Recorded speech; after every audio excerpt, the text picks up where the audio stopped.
on Ring Respect Radio, because this is something we've teased for quite some time now. We've kind of gone ahead and started doing the research, getting the prep ready. Got to make a few tweaks here prior to next Thursday just to prepare for it. But why don't you take the reins here, Pop Smokes, and tell them what's going to be happening and what to expect from the very first episode.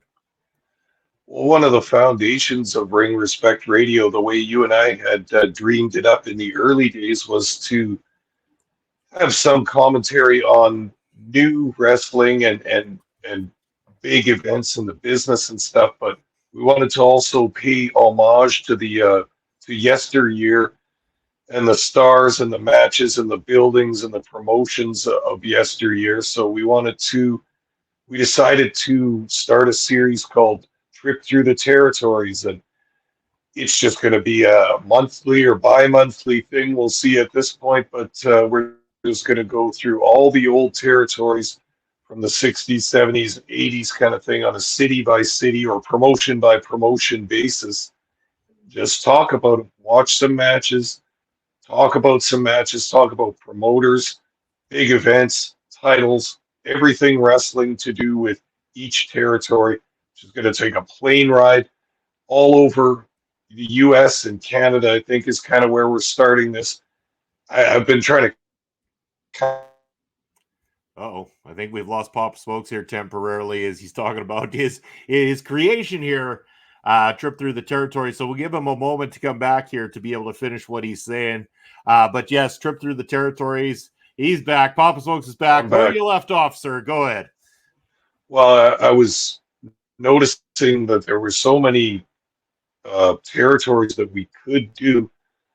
So we were kind of thinking just to do the US and Canada a little bit, but of course, if the project takes off and we're enjoying it, like I think we will, we could probably do Mexico and England and Japan and Germany, and we'll see like wherever we can find more territories that were active during, just before the major companies took over.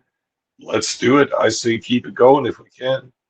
Yeah, and that's going to be dependent on all of you tuning in, making sure to share that, like that, and that starts next week. Why don't you tell them, give them a little glimpse, what is going to be the topic of episode 1 of Trip Through the Territories? Keep in mind, it's going to be a product of Ring Respect Radio, so it will still be here in a live capacity with us Thursday night at the regular time. It's just where that is going to be the topic next week. But let them know, hit them with it. What is episode 1 of A Trip Through the Territories all about?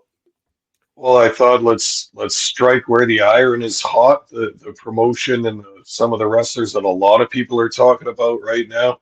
Dallas, Texas, and the Von Erichs with Fritz Von Erich. I'm just trying to think of the letters, the call letters of the WCCW, wasn't it? That's right. That's right.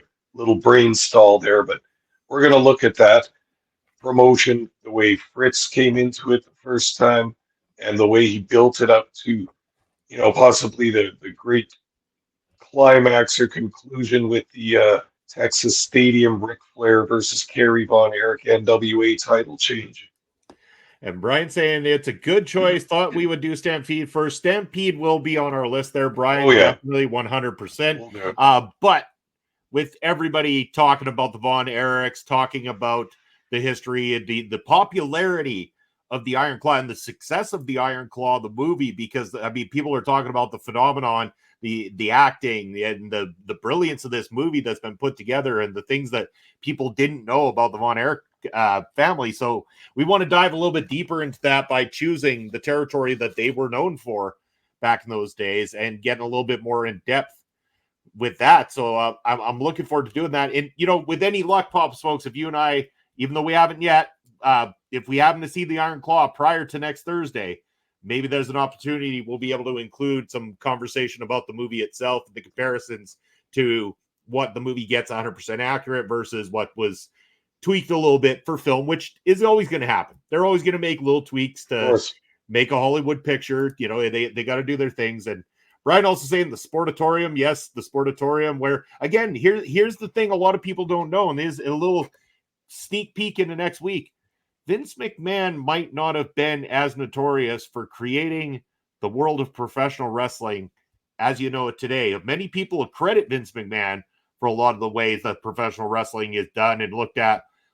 but it may have been the Von Erichs that really got the ball rolling on it. And Vince McMahon, nothing more than a copy of a copy when it comes down to what he actually did in professional wrestling, just did it on a much bigger scale. But we'll talk more about that next Thursday night when we give you a trip through the territories for the very, very first time. Hope you guys are excited. Sounds like Bobby's excited to learn more about the Von Erichs, learn more about how they changed professional wrestling forever. And yeah, there'll be a lot more than I'm sure you even got from the movie. So if you happen to be someone that went and saw the movie, you want to find a little bit more in depth about the Von Erichs, join us next Thursday night.